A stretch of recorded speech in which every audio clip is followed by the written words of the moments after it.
부산진 믿음의 가족 여러분, 오늘도 주님과 함께 사귐 있는 복된 하루가 되시기를 바랍니다.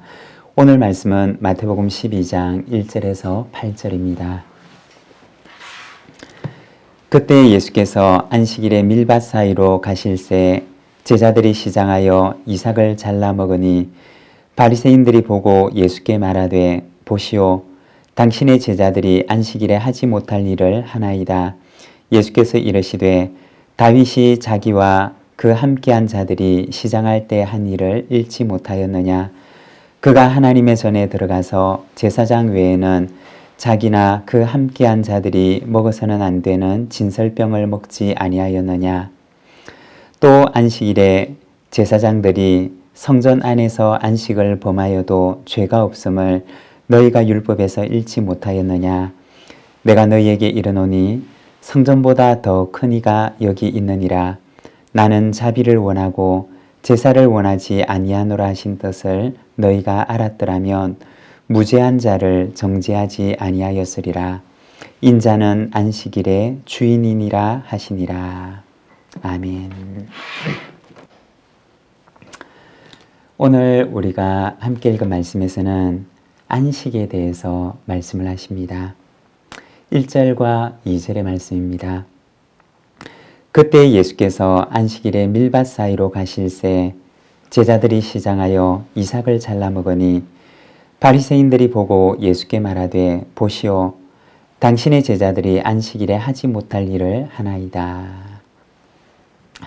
오늘 말씀에서는 안식일에 있었던 한 사건에 대해서 말씀을 합니다. 어느 안식일에 예수님과 제자들이 밀밭 사이를 거닐고 있었습니다. 그때 예수님의 제자들이 시장에서 밀이삭 몇 개를 잘라서 먹었던 일이 있었습니다. 그런데 이 모습을 보았던 바리새인들이 예수님의 제자들을 비난하면서 말했던 것입니다. 보시오, 당신의 제자들이 안식일에 하지 못할 일을 합니다. 오늘 본문에서는 제자들이 이삭을 잘라 먹었다라고 기록을 하고 있는데 누가복음 6장 1절에 보면 제자들이 이삭을 잘라 손으로 비비어 먹으니라고 말씀을 합니다. 이삭을 자르다라고 하는 말에 조금 덧붙여서 얘기하기를 손으로 비비어 먹었다라고 말을 합니다. 바리새인들은 이러한 제자들의 행동을 지적하는데 안식일에 하지 못할 일을 했습니다 라고 말을 합니다. 여기서 하지 못할 이라고 하는 말은 그 의미를 조금 더 살려서 번역을 해보면 해서는 안 되는, 금지된 이라는 의미입니다. 당신의 제자들이 해서는 안 되는 금지된 일을 하였습니다 라고 지적하고 비난을 했던 것입니다. 그러면 이것은 어디에 금지되어 있다는 말일까요? 미시나라고 하는 랍비들이 만들어 놓은 율법 해석집이 있는데 바로 거기에서 금지를 해두었다라는 의미입니다. 그 당시 유대인들은 율법의 한 조항이 있으면 그 율법의 조항들을 세부적인 행동 강령으로 만들어 놓게 되는데 안식일을 지키라고 하는 말씀이 있다면 이것을 39가지의 행동 강령을 만들어서 이것을 준수하도록 했던 것입니다. 한편으로 보면 열심은 좋았지만 그러나 때로는 그것이 율법의 참 의미를 훼손하기도 했다는 것입니다. 그들은 미시나라고 하는 랍비들의 전통에 근거해서 예수님의 제자들의 행동이 안식일에 해서는 안 되는 금지된 행동들이었다고 비난을 하고 지적을 했던 것입니다. 그러면 율법에 대한 그들의 열심은 정당한 것이었을까요? 율법에 대한 그들의 열심은 정말 하나님을 기쁘시게 했던 것일까요? 오늘 본문 7절에 보면 예수님께서 말씀을 하십니다. 너희가 무죄한 자를 정죄하였다. 그들의 열심은 결코 하나님의 기쁨이 되지 못했다는 것입니다. 오히려 그 열심이 무죄한 자를 정죄하는 도구가 되었다는 것입니다. 3절에서 5절의 말씀입니다. 예수께서 이르시되 다윗이 자기와 그 함께한 자들이 시장할 때 한 일을 읽지 못하였느냐. 그가 하나님의 전에 들어가서 제사장 외에는 자기나 그 함께한 자들이 먹어서는 안 되는 진설병을 먹지 아니하였느냐. 또 안식일에 제사장들이 성전 안에서 안식을 범하여도 죄가 없음을 너희가 율법에서 읽지 못하였느냐. 예수님께서는 성경에 기록된 두 사건을 예로 드십니다. 이 두 사건은 하나의 공통점이 있었는데 모두가 다 성전 안에서 일어났던 일들이었습니다. 다윗과 함께한 자들이 제사장 외에는 먹어서는 안 되는 진설병을 하나님의 전 안에서 먹었습니다.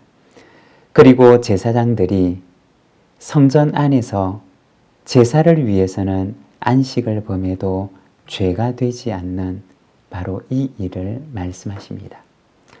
예수님께서는 이 두 가지 예를 그들에게 말씀을 하고 있습니다.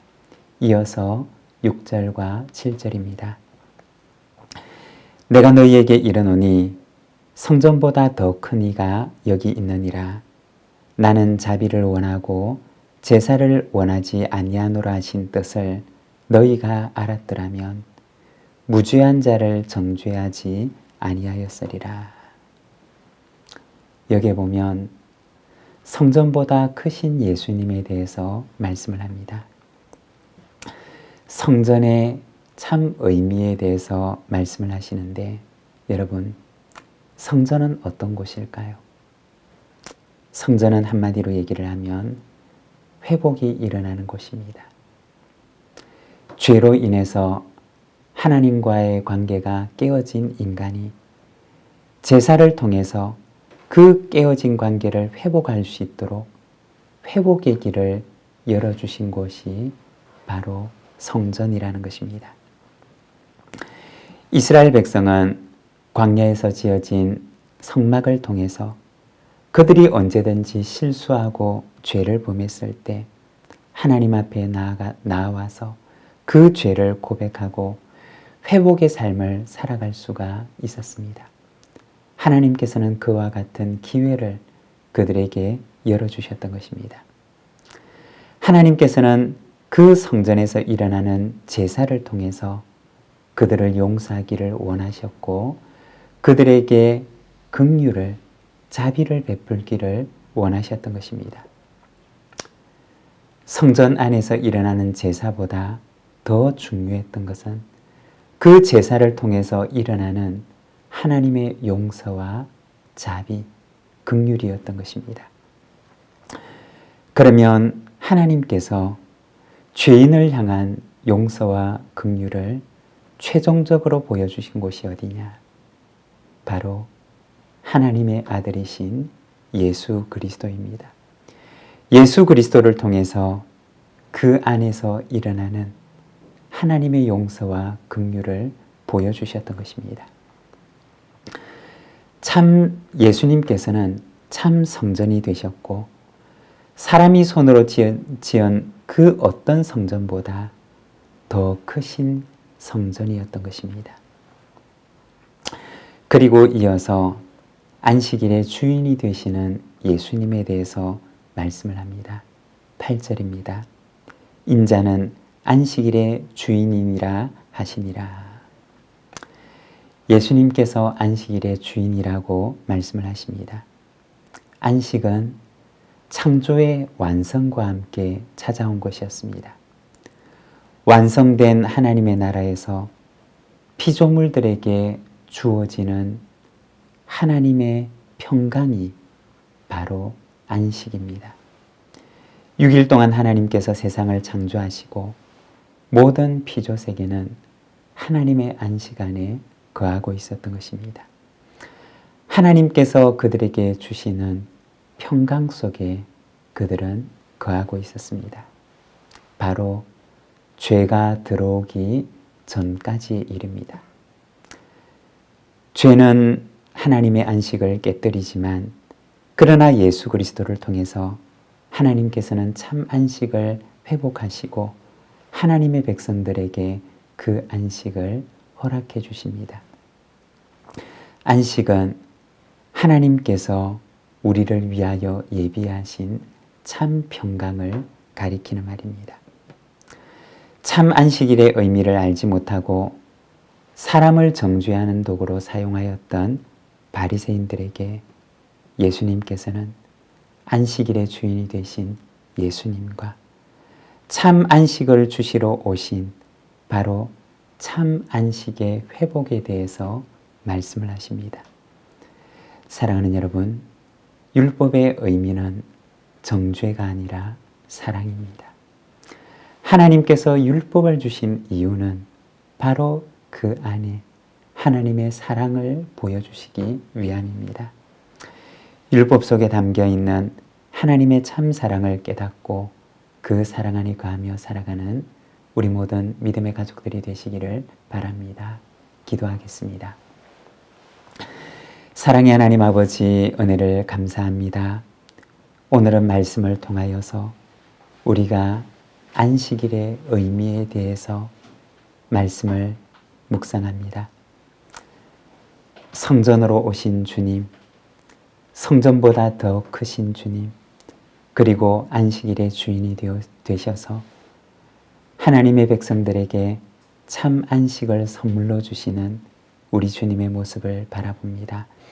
사랑하는 하나님 아버지, 참으로 율법 속에 우리가 사람을 정죄하는 자가 아니라 그 속에 담겨져 있는 하나님의 참 사랑을 발견하고 하나님의 사랑을 가지고 이웃을 사랑하며 세상을 사랑하는 자가 되도록 인도하여 주시기를 원합니다. 주님, 오늘도 우리를 주님의 사랑의 도구로 사용하여 주시기를 기도합니다. 연약한 저희를 붙들어 주시고 하나님의 사랑의 도구가 되어서 이 세상 가운데 하나님의 사랑을 전하는 자가 되게 하옵소서. 예수님의 이름으로 기도드립니다. 아멘.